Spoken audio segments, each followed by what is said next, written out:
오늘은 요한복음 18장 33절부터 40절까지 살펴보도록 하겠습니다. 제목은 우리를 위하여 정죄받으신 그리스도라 이렇게 정했습니다. 지난 시간에 우리는 우리 대신 수치를 당하시기 위해서 이방인에게 넘겨지는 사실을 살피면서 주님 안에서 우리가 함께 수모를 당했던 일을 기억해야 할 것입니다. 오늘은 그렇게 수모를 당하신 예수 그리스도께서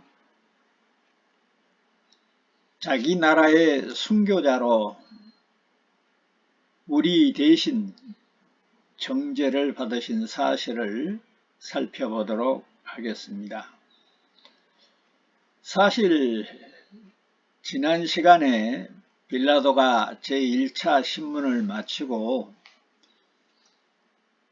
그것도 요한복음에는 생략이 되어 있습니다만 오늘 본문 2차 신문을 하기 전에 빌라도는 예수님을 무죄함을 발견하고 죽임을 당할 만한 죄를 짓지 못했다는 사실을 깨닫고 헤롯 왕에게 돌려보낸 사실이 누가복음 23장 7절 이하에 잘 나타나 있습니다.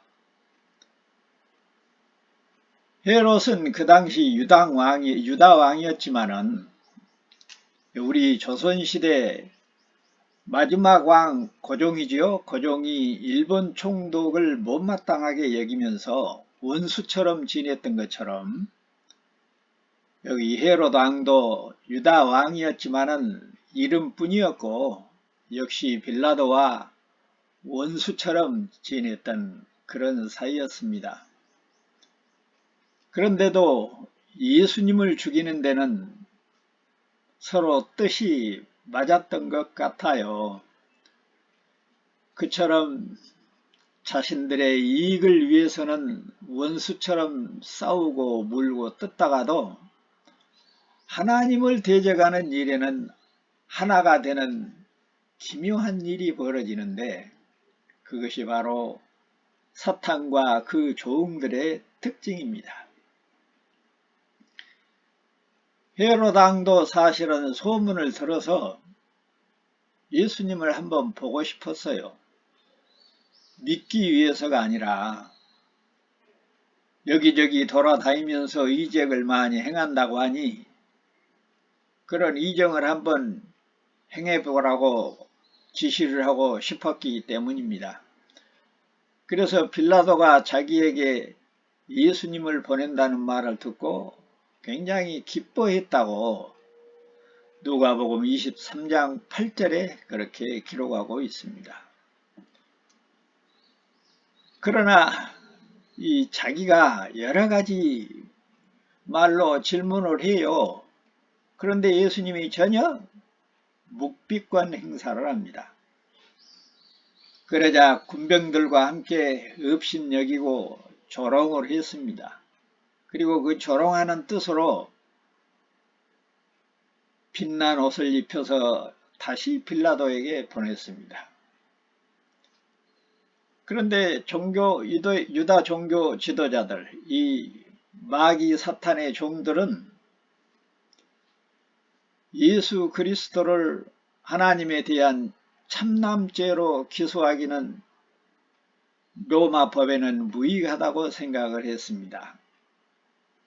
참남죄라는 것은 본래 하나님을 못 오가는 죄인데 당시에 참남죄는 유대인들에게만 해당되는 종교법이었어요.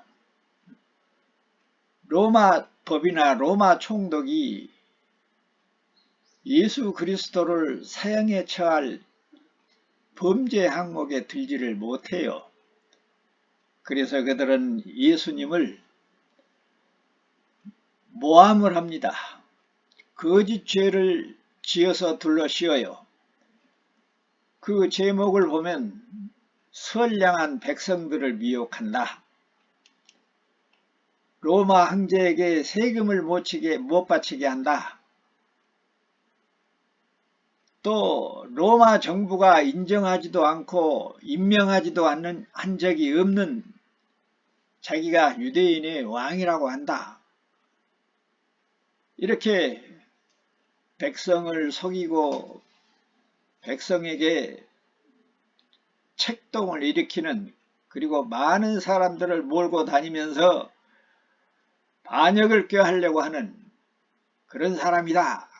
그렇게 해서 정치적 제목을 뒤집어 씌워서 빌라도에게 기소를 했습니다. 빌라도는 무죄하신 예수 그리스도를 잘 알고 있으면서도 석방하지를 못했어요. 그는 하나님이신 예수 그리스도보다는 폭동을 일으킬 수도 있도록 이 몰려다니는 유대 군중들을 더욱 무서워했어요. 왜냐하면 식민지에서 폭동이 일어나면 그 사실이 본국에 알려지면 면책을 당하거나 직위해제를 당하거나 잘못하면 감옥에 가거나 사형을 당할 수도 있기 때문에 그렇습니다. 빌라도는 무죄한 예수 그리스도를 사실대로 법과 양심에 따라 재판하지를 못하고 관할 구역의 분봉왕 헤롯에게 정치범으로 넘겨 조롱과 신문을 받게 했지만은, 분봉왕도 헤롯도 예수 그리스도에게서 사형을 처할 만한 범죄를 발견하지를 못하고 다시 총독 빌라도에게 보냈다는 사실이 누가복음 23장 6절 이하에 잘 기록이 되어 있습니다. 우리가 여기서 한 가지 짚고 넘어가고 정리를 해야 할 사항은, 빌라도 총독이 예수님에게서 분명히 죄를 찾지를 못했지만 아까도 말씀을 드렸던 대로 당장 풀어주지 못하고 있었던 것은, 만약에 폭동이 일어나면, 밀란이 일어나면, 촛불 시위가 일어나면 본국으로부터 받을 추궁을 두려워했기 때문이라는 거죠. 결국은 개인적인 자기의 이득 때문에 공적인 수행을 못하고 있었다, 이런 이야기가 되겠습니다. 어떻든 이제 결단이 부족한 이 총독 본디오 빌라도는 제2차 신문을 하기 위해서 산헤드린 공회, 유다 지방의 최고의 의결기관이죠. 산헤드린 공회의 회원들을 전부 소집을 합니다. 그리고 유다 대표자들도 모이게 합니다. 그리고 백성들도 참석할 수 있도록 어떤 면으로 공개 재판을 하는 거죠. 예수 그리스도의 무죄를 증명하기 위해서, 그리고 가능하면 석방하기 위해서 유대 백성들의 절대적인 동의와 협조가 필요했던 것이죠. 본디오 빌라도는 무죄하지만 유대 지도자들의 그 사악한 시기로 말미암아 체포된 이 예수를 일반 백성들은 최소한 동정할 줄 알고 있었습니다. 그러나 이 유대 종교 지도자들이 그때나 지금이나 마찬가지로 예수 그리스도의 사역을 매우 시기하고, 그래서 자기 절개들을 풀어가지고 안티 여론을 조성하고 시위를 유도할 수 있게끔 겁박을 하고 거짓으로 죄를 뒤집어 씌워서 날파하고, 요즘 TV 보면은 전 대통령 사저에 고성방가를 하고 온갖 욕설을 퍼부으면서 데모를 한다죠. 예나 지금이나 이 사탄의 무리들은 쉬지 않고 일하고 있다는 증거입니다. 빌라도가 재판을 하기 위해 자리에 앉아 있을 때 그의 아내에게서 사람을 보내왔습니다. 아내의 전언은 어젯밤 예수에 대한 꿈 이야기를 전하면서 남편에게 저 어른 사람에게 아무 상관도 하지 마세요. 이 두렵고 떨리는 그 소식을 전했습니다. 아내의 꿈 이야기까지 들은 이 빌라도 나름대로 가짜 대제사장들과 논쟁을 하고 있지만 그래도 속수무책이었습니다. 사람들까지 동원해서 곧 밀란이라도 일으킬 것처럼 예수를 십자가의 못을 박고 바나바를 석방하라고 소리를 쳤습니다. 빌라도는 다시 관종으로 불러 들어갑니다. 33절에 보면 예수님을 관종으로 다시 불러들여요. 신문하기 시작합니다. 첫 마디가 네가 유대인의 왕이냐. 이 또한 참으로 아이러니한 질문이죠. 가짜 대가리가, 가짜 우두머리가, 가짜 대표자가 진짜 왕 중에 왕을 몰라보고 네가 유대인의 왕이냐라고 묻고 있기 때문입니다. 빌라도가 관종으로 들어간 것은 개인적으로 백성들의 소요를 피하는 목적도 있었지만은 하나님의 계획에 의하여 정식으로 정죄를 받는 법적인 절차를 밟아가지고 우리의 죄를 대신 짊어지게 하는 장면이 소개되고 있는 것입니다. 빌라도가 관종으로 들어간 또 다른 이유가 있다면 예수 그리스도에게 정식으로 무죄를 선고할 생각도 있었던 것입니다. 그것은 자기 부인의 꿈 이야기를 무시할 수가 없었고 예수 그리스도께서 무죄하신 것을 알았기 때문이었습니다. 네가 유대인의 왕이냐? 이 질문은 유대인들이 고소한 제목을 질문하는 말이었습니다. 유대인들이 예수 그리스도에게 이런 혐의를 제기하지 않았더라면 빌라도도 네가 왕이냐 하는 질문을 하지를 않았을 것입니다. 빌라도는 이 문제를 가장 심각한 문제로 받아들이고 있었어요.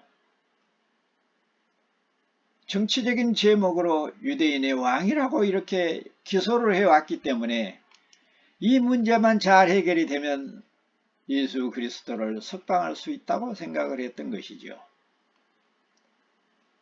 그런데 34절에 보니 예수님이 대답합니다. 이는 네가 스스로 한 말이냐? 다른 사람들이 나에 대하여 너에게 한 말이냐? 예수님의 이러한 질문은, 이러한 대답은 유대인들이 그러한 고발을 했다고 해서 네가 나한테 그렇게 물을 수가 있냐? 그런 건 터무니없는 사실이다. 예수님의 대답은 그런 혐의를 나에게 제기하는 것은 당치도 않는 일이다. 나는 그것과는 티끌만큼도 관계가 없다. 그런 뜻으로 지금 대답하고 있는 것입니다. 그러나 빌라도는 그렇게 알아듣지를 못하고 왜 나를 의심하고 있느냐? 그런 시비조로 들었던 것입니다. 그래서 화를 내면서 이 모든 일은 예수님의 동족들이 꾸며낸 일이라고 하면서 책망하는 말투로 35절에서 대답을 합니다. 내가 유대인이냐? 네 나라 사람과 대제사장들이 너를 넘기면서 너에게 네가 무엇을 하였느냐? 네 나라 사람들이 너를 이렇게 기소해서 넘긴 제목이다. 빌라도의 이런 대답을 좀 더 자세히 분석해 보면 나는 사실상 유대인이 아니지 않냐. 당신의 동족인 유대인들이 그렇게 고소해 왔으니 할 수 없이 나는 묻는 것이다. 나는 당신들의 분쟁을 해결해 주려고 늘어가는 재판관으로서 묻고 있을 뿐이다. 당신과도 사실상 개인적인 감정이 없고 당신이 죄 있다고 인정하지도 않고 의심도 하지 않는다. 다만 당신들 말싸움에 나를 끼워 넣지 마라. 나를 괴롭히지 마라. 나는 당신들이 서로 화해를 하고 평화를 유지했으면 좋겠다. 이게 빌라도의 말하는 의도고 사실상 빌라도가 그것을 원했던 것이지요. 그래야 본국의 보고도 잘 될 것이니까. 그런데 36절에서 예수님이 또 대답을 합니다. 내 나라는 이 세상에 속하지 않았다. 만일 내 나라가 이 세상에 속한 것이라면 내 종들이 유대인들에게 나를 넘기지 아니었을 것이다. 이제 내 나라는 여기에 속한 것이 아니다. 빌라도의 입장에서 보면 예수님의 말씀은 알쏭달쏭했습니다. 이 세상에 속하지 않는 나라가 또 어디에 있단 말인가? 사실상 이 대답으로 자신을 만왕의 왕이심을 시인하는 것이었습니다.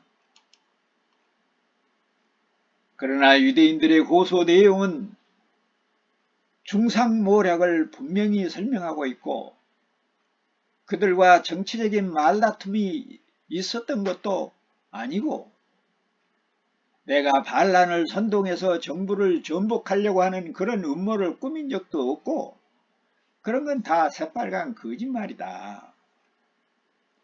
내가 하나님의 나라에 대해서는 전파한 것이 사실이다. 그것은 영적인 나라다. 따라서 내가 어떤 나라를 건설하려는 그러한 의심을 갖는 것은 터무니없는 일이다. 이것이 예수 그리스도께서 빌라도에게 자신을 변호한 대답이었습니다.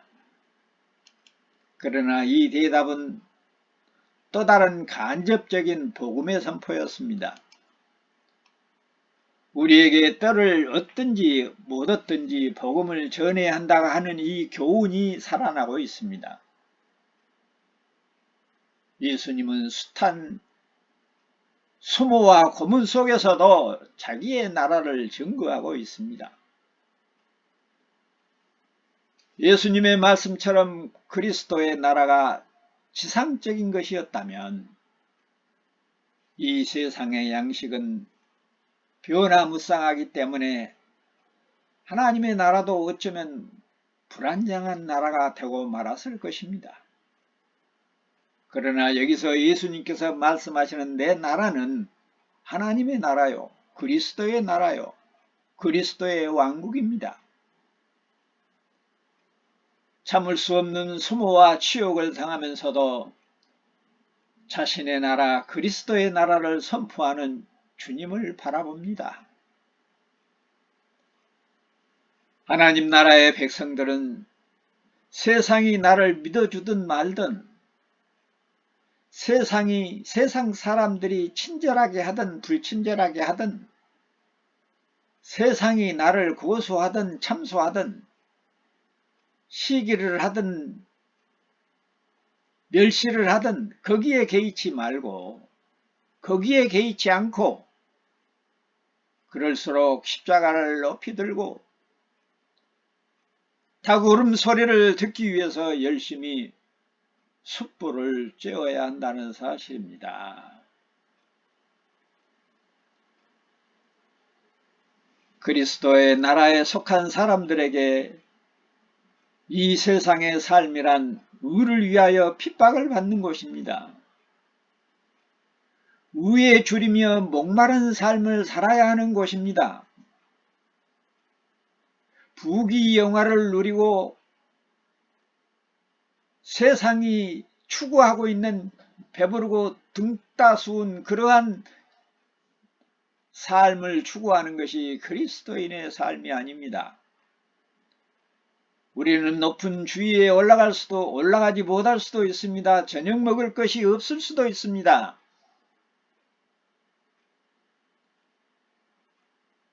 가난한 심령으로 애통하는 것이 이 세상의 삶이요, 사탄의 종들에게까지 긍휼과 자비를 베풀어야 하는 것이 바로 이 세상입니다. 오늘 본문 예수 그리스도께서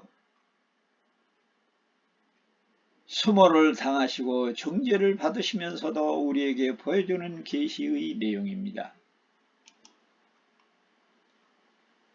그런데 우리는 너무나 편안하고 행복한 삶을 추구하고 목표로 하고 세상 사람들과 똑같이 살고 있으니 오 주여 이를 어찌해야 하오리까.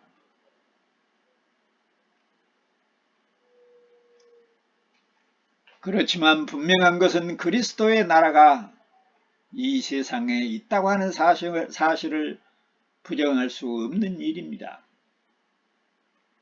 왜냐하면 예수 그리스도께서 다른 곳에서는 하나님의 나라는 너희 안에 있다고 누가복음 17장 21절에서 분명히 말씀하고 계시기 때문입니다.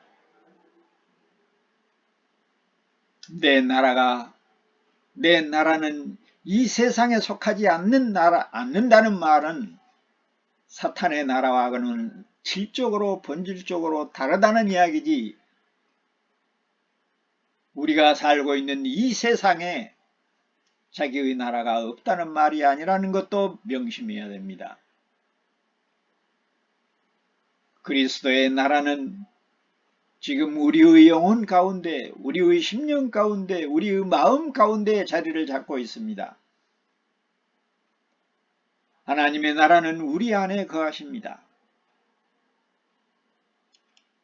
최소한도로 이 세계 안에서는 하나님의 나라가 어딘가? 예수를 그리스도로 모시고 사는 심령입니다. 예배당이 아니에요. 그런데 그것을 성전이라고 하는 사람들이 있단 말이에요. 그러나 그 성격이 이 세상 나라와는 달라서 우리는 이 세상에 살면서도 이 세상에 속하지 않는다는 말과 같이 예수님께서 내 나라는 이 세상에 속하지 않는다는 말을 잘 이해를 해야 합니다.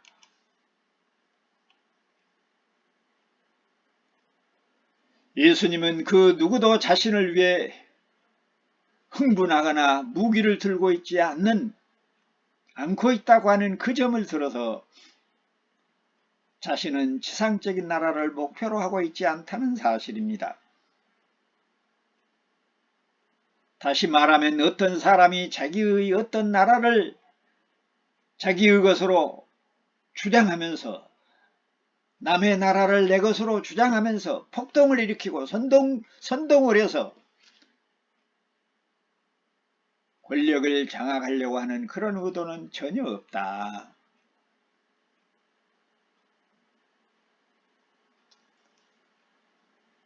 그러므로 예수님은 어떤 지상의 나라의 왕이 아니라는 사실입니다. 만왕의 왕이지만, 온 세상의 왕이지만 더러운 사탄의 권세에 놀아나는 그런 지상적인 나라가 아니라 그러므로 이 세상에서 순교자가 생기는 일은 예배를 방해한다고 해서 그들과 총칼을 들고 싸우면서 정당방위를 주장할 수 없다는 것입니다. 그러므로 만약에 영원한 그리스도의 나라가 없다면 이 세상에서 가장 불쌍한 사람들이 그리스도인이라 할 것입니다. 이 세상은 하나님의 영원한 나라, 신천신지를 준비하는 곳입니다. 그래서 이 세상은 연단의 장소입니다. 구속의 역사가 진행되는 곳이어요. 사탄 마귀를 통해서 심판하는 곳이어요. 사탄 마귀의 족속들을 악역을 시켜서 구속의 역사가 진행되는 이 세상은 하나님께서 자기 백성을 연단시키는 장소로, 그래서 이 세상은 풀무불과 같은 것입니다. 풀무불이 얼마나 뜨겁고 열이 높은 곳입니까? 고통스럽고 견디기 힘든 곳이어요. 그런데도 예수를 믿는 사람들이 이 세상에서 평안하구나 하는 것은 문제가 있는 사람들입니다.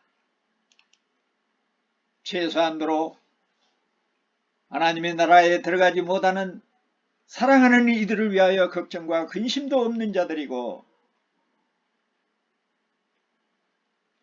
자신보다 어떻든 이런저런 삶에서 힘들어하는 자들을 눈여겨보지 못하는 어떤 사탄의 사악한 성격이 들어있는 무늬만 그리스도인인 것입니다.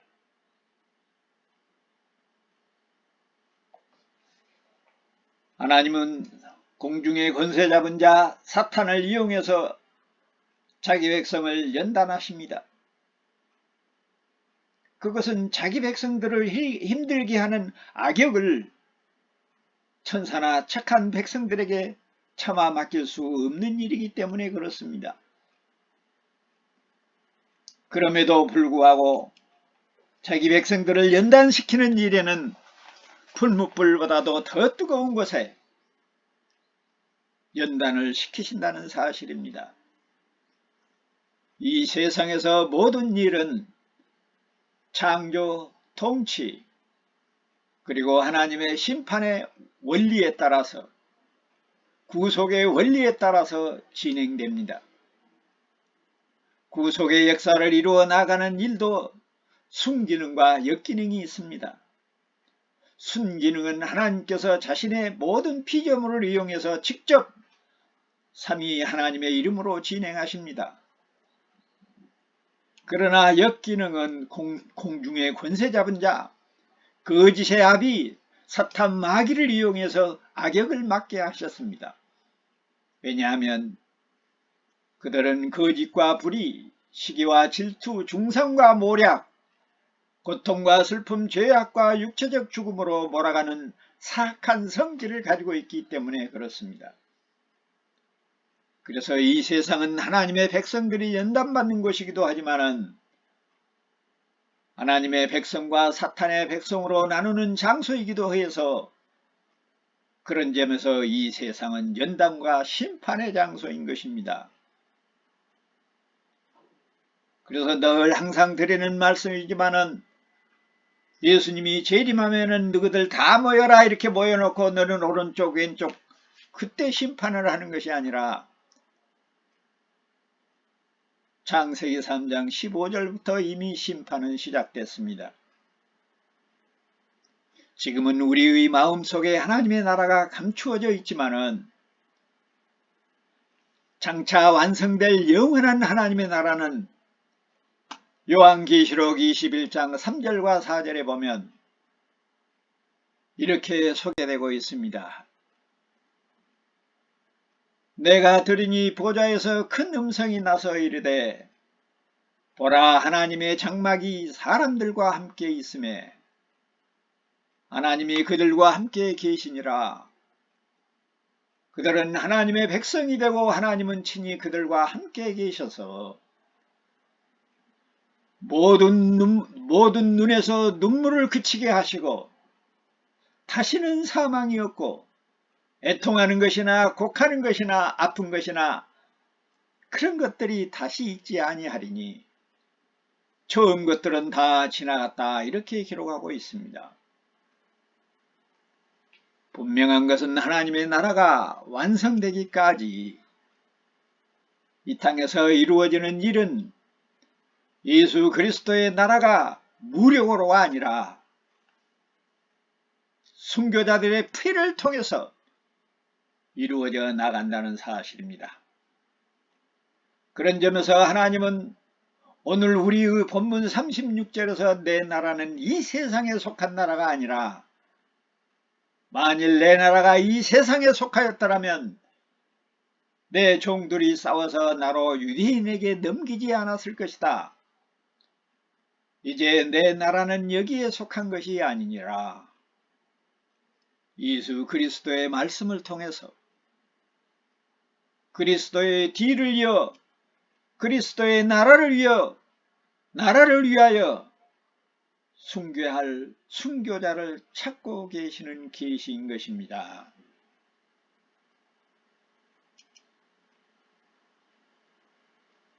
내 나라는 총칼로 이루어지는 것이 아니라 내 나라는 순교자의 피로 이루어진다고 하는 사실을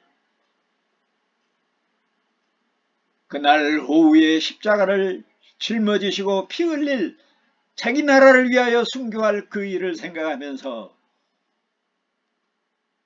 그리스도의 왕국의 순교자들을 찾고 그리스도의 왕국은 순교자들의 피로 이루어진다고 하는 사실을 계시하는 내용이 내 나라는 이 땅에 이 세상에 여기에 속한 나라가 아니라고 하는 사실에서 찾아야 됩니다.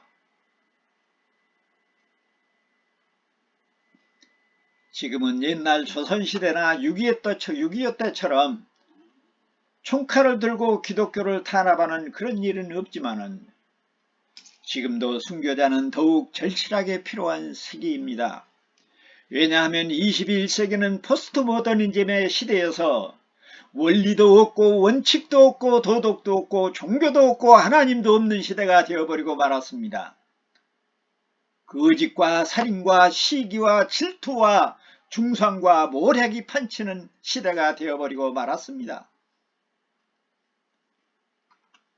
국가의 양심이 되어야 할 종교는 개독교로 변하고 말았고 정치는 권력 권위와 권력주의로 타락했고 경제는 빈부귀천의 양극화로 사람들을 멸시하고 사회는 불신과 불의로 가득 차 있고 도덕은 땅에 떨어져서 정의와 정직이 사라지고 선함과 사랑이 설 자리가 없게 되었습니다. 이를 행하는 사람들은 멸시를 받고 천대를 받고 너만 잘났냐 너만 착하냐 그런 세상이 되어버리고 말았습니다. 그렇다면 이 시대의 순교자는 누구입니까? 거룩한 영, 정직한 영, 착하고 선한 정의로운 영, 자비와 사랑이 넘치는 성령의 영으로 양심을 따라 사는 정직한 사람이 아니겠습니까? 분명히 선언합니다. 21세기 한국교회여 이 시대가 우리에게 요구하는 순교는 정직하게 사는 것입니다. 그리스도의 영을 따라 사는 것입니다. 술수와 괴교를 부리지 말고 말씀을 따라 순종하고 사는 것이 이 시대의 순교자라고 하는 사실입니다. 그 순교의 영, 예수 그리스도의 영이 나와 여러분뿐만 아니라 사랑하는 부모 형제와 남편과 아내와 자녀들과 자손 대대로 임하기를 성부와 성자와 성령의 이름으로 축원합니다. 아멘.